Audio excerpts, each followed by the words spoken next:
just to make things easy for all of us, I'll start with a common question for Nina. You talked about the commodification and the spectacularization. Yes.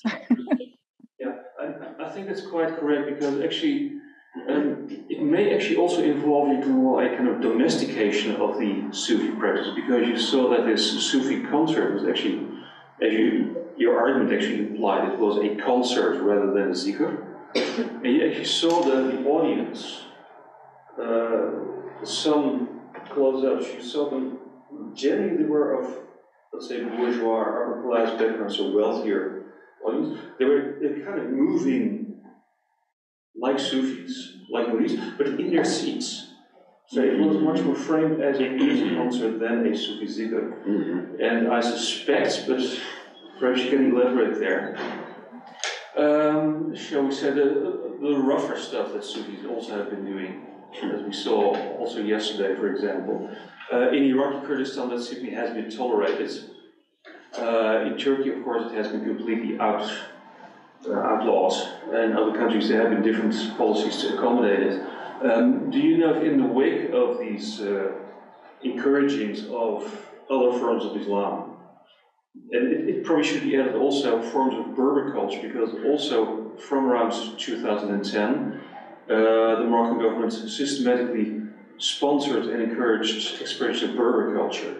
So Berber music festivals, the first Berber spoken movie ever produced, and so on. Quite clearly part of the same, call it, secular project. But have you seen anything like a domesticating or a taming of the wilder Sufi aspects of local Moroccan practices? Thank you. Yeah, thank you, Michiel, for your question, and it's very interesting. Can you hear me? Yes. Yeah. Okay. Good. Something happened to my sound, so I thought, okay. But so first of all, the rough stuff. Well, like I mentioned yesterday when I asked you a question about your presentation, indeed, that is present among various mystical tasawwuf orders in Morocco, and some are really known for it, especially like the Hamacha and the Isawa. So all these different brotherhood, they have like a sort of hometown. So the Bouchishia, they have their hometown in Medach, and then Hamacha or the Isawa, they have their hometown in Meknes, and they also have like these public festivals, which are really more, folk festivals. So actually, really for the followers, the Moroccan followers, the non-elitist followers of this specific brotherhoods, and they use knives, also cutting of tongues, which is actually interesting that ritual happens also in different contexts, or the cutting of heads to gain this ecstasy. And no, you don't see these at these highly, I would say, manicured festivals. They would be way too upsetting for the spoiled Westerners, maybe. But you don't, but it would actually be very interesting to see why it is left out. I mean, obviously, I think they would not show it because it's too upsetting and kind of spoils the image they like to project about Sufism. But I could also really imagine that the Sufi brotherhoods themselves would be in no way interested to show that to non-initiated publics. So they have like this sort of a double lives. It's not that as soon as they start performing at these festivals, the rough stuff is over. They do that, but in different settings. And for the Berber / Amazigh culture, that acknowledgements and the political incorporation of these groups are going on since 2002, actually. And the organization of these festivals could also really fit well into the production of a certain image of Morocco being moderate, open. I mean, but I would, at the same time, I mean, I don't want to be too cynical, because it is also, of course, it's also a positive, and maybe even from their perspective, a sincere attempt to include all sorts of diverse groups within this national narrative of what Morocco is and should or should not be. I hope I answered your question a bit. Yeah, I would like to comment, just make a comment on Nina's presentation. That crossed my mind when when listening to your presentation. Thank you very much for that.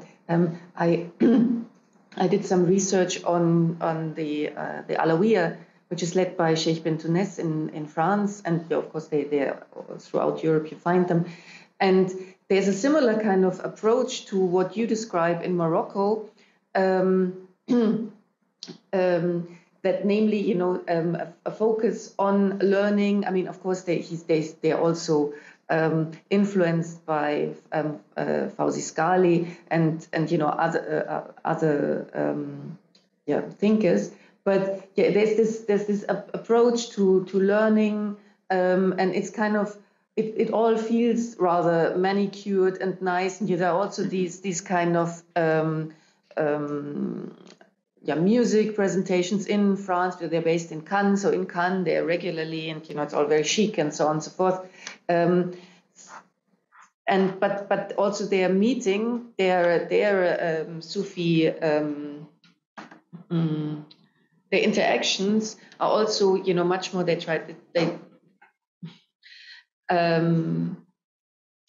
It feels as if they try to present it in the most in a very civilized manner. It's very nice to look at from the outside. Whereas I once spent New Year's with them in Tunisia. By coincidence, it was because they are Algerian, and it was after 1 o'clock then when the Hadra started, when the real stuff started, and then it was really quite amazing. But normally, if you go to some of their meetings or when they have their zikr and so on, it's all very composed, and you almost have some kind of choreography going on. That was my impression. I didn't finish my research on them. It's still ongoing. But I found that there are parallels, with these kind of attempts, and so it's kind of underlying what you just said. I think some of it is really in good faith. That they believe this is the spirit of the time, and they are answering to something that is needed in present society. And you can also see that in some of the policies that are set up by Sheikh bin Tounes,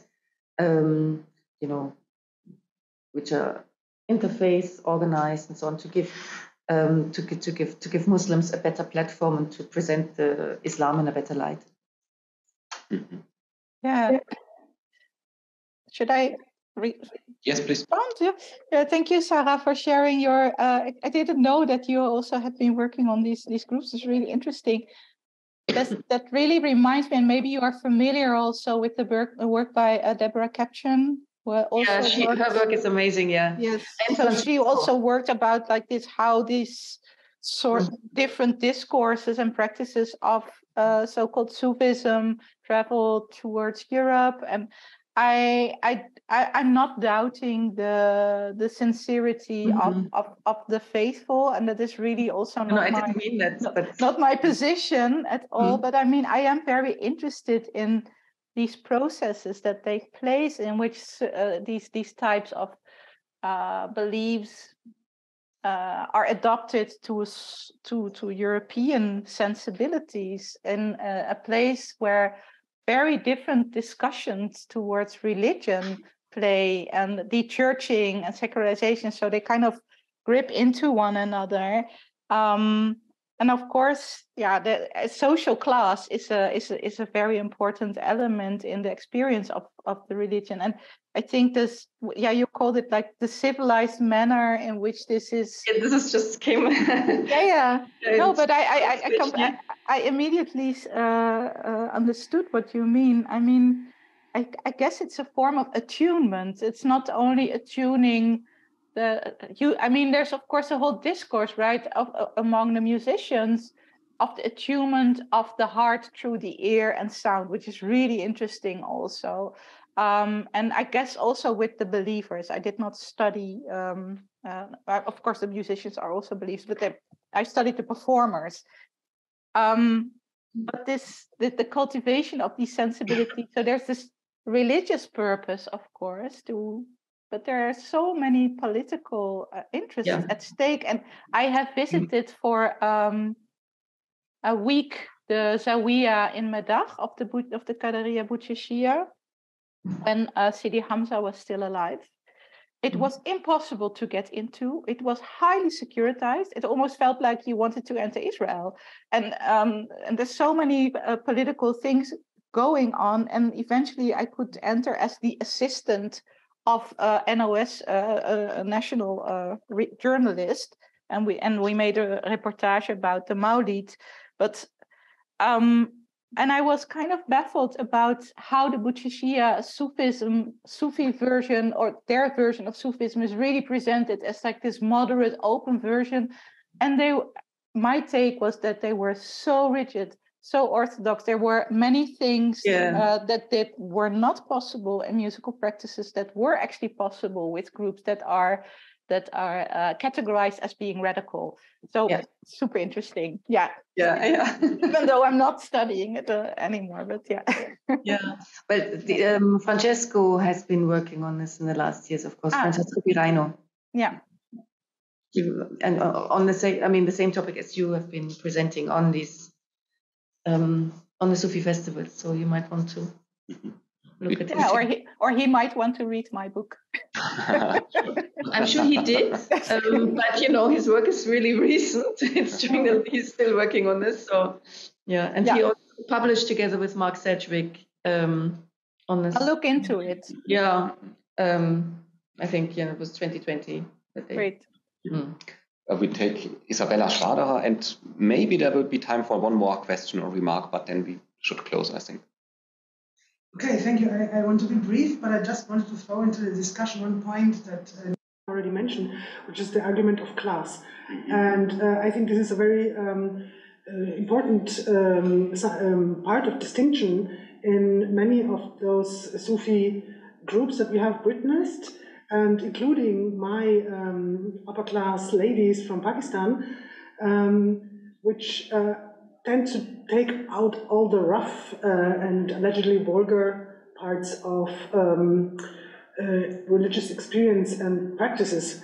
And this is something which personally bothers me a little bit in my own research, because I see so many exclusion mechanisms working there in a surrounding who claims to be super inclusive and super international. And this last remark I enjoyed a lot, last night's movie, because it is completely the opposite. Because you have this really totally different kind of people. So so this is not a question, just a comment. Also to bear this in mind, that this is an aspect that we maybe tend to not to see, because it's our class. We are already inside this group of people. Okay, thank you.